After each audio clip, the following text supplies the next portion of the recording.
istoryahon ta mo mga idol dinhi sa social media or dinhi sa pag-vlog pag Facebook nato. Dili gyud tanan successful, pero kung magpadayon, kaluy-an ya po na pagabot sa panahon. Labi na karon nga kung mag-upload ta dili gyud ingon nga daghan kayo ang gasuporta sa ato, asabot nagbago pa ka nagsugod kay proven and tested nila gid nako na ano kay muna ni ako ang second account. So katong first na kong account nga gibuhat. So monetize to siya pero galing lang na lagi copyright. Mo nga nagbuhat ko og video para nga ipahibalo nga kaning mga gamit-gamit og mga kanang clips sa uban nga mga content creator nga walay say tawag ani discretion or kanang kon sa ilaha kanang pananghidbali kumbaga nga imong gikuhaan og clip.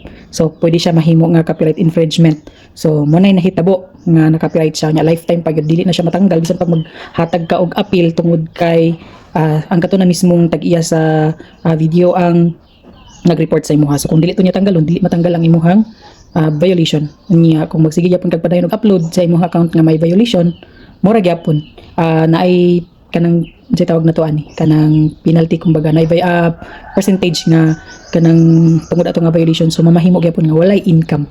So di gyapon siya ma-incomean. So mura padayon lang gyapon mas maayo gid ang organic tapos original nga mga content ta nakatabang.